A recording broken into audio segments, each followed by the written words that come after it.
Hello. To make some of the points I will make later clearer, I will start with this. Human beings are a result of billions of years of evolution of living beings, starting with the first self-replicating macromolecule that appeared on Earth by chemical chance some 3.7 billion years ago. Human beings are the first and the only ones in the universe that we know that have reason, values, and meaning. They are the strange objects in the universe. They didn't know that, though, and understandably, before Darwin, biological evolution, and Marx, social evolution, they thought that the things they saw around them, inanimate objects, that they have meaning of their own. Also, because they were making tools, they were designing artifacts in order to work on nature to reproduce their life. They thought that the things they saw are also designed by somebody with intent. They saw themselves also as being designed by somebody with some intent. For example, Aristotle thought that objects fall onto Earth because they want, that is their goal, to get to the Earth. He saw acceleration as the object, when it comes nearer to the Earth, it becomes jubilant that it is closer to its goal. Jacques Monod calls this animism. Animism is at the bottom of all myths, religion, and of philosophy, starting with Parmenides, Plato, the Neoplatonists, through Hegel, who built a majestic edifice of an idealistic philosophy. Hegel regarded it as evident that the spiritual was the starting point of the whole evolution of being. The first principle must be a spirit. It must be absolute, self-supporting. It does not depend on anything else. It is related only to itself, and it is not composed of parts. And that is the spirit. It is absolute, so it does not have any limitations or restrictions. It is infinite. Only the mind can be infinite in this sense. So for him, the mind, conscious of itself as mind, is the mind that functions in religion, that is, in the activity, in the action of the absolute being as mind's self-knowledge. Hegel discovered these truths sitting in his armchair through thinking only, and that's what he came up with. The young Hegelian movement, after Hegel's death in 1830, split into factions, one of which, the Hegelian left, was characterized by criticism of religion. Several members of the Hegelian left, one David Strauss. His argument was that no one religion, Christianity or any other, can claim to be the absolute truth. The Gospels were not systems of philosophical symbols, but a collection of Jewish myths. Especially, he said, it is the myth of the absolute coming to earth as a finite human being, Jesus, is absurd. 2. Bruno Bauer, Orthodox Protestant theologian, left the religion and started writing in a more anti-Christian manner than even Feuerbach.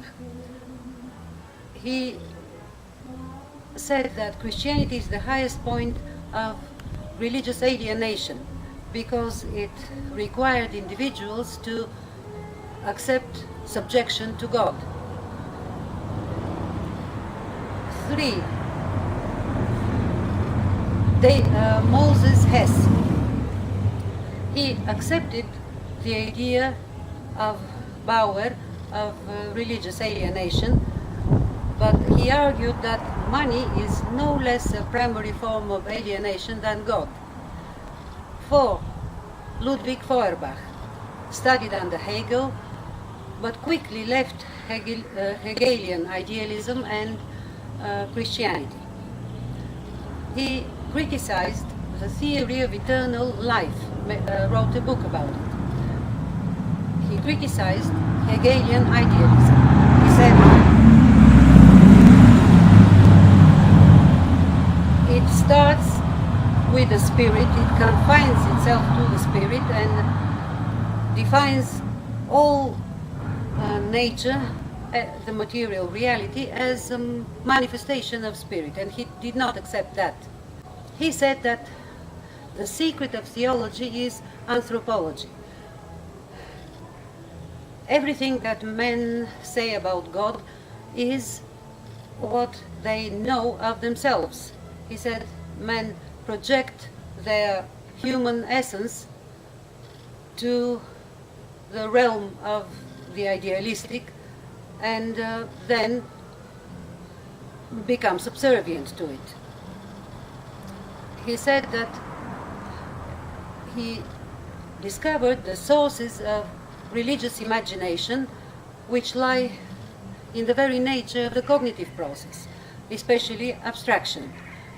Since we can only think and express ourselves in abstract nouns, we give existence to these concepts independent of individuals. This is what I have called reification in other videos. But individuals are the only reality. But most of all, Feuerbach considered religion to be at the root of all social evil. He said once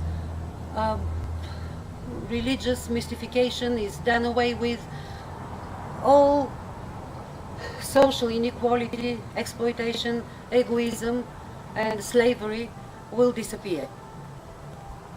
He said that religion is at the root of all the evil in history. But Marx criticized Feuerbach. He wrote thesis on Feuerbach. I will put a link to part of it. You can find it elsewhere, I suppose. Thesis on Feuerbach, where he criticizes the materialism of Feuerbach, because he said Feuerbach views as part of the material reality only material objects and the contemplation of them. He should include the sensuous human activity, human practice. He should view them as objective as well. And also, Marx said, Feuerbach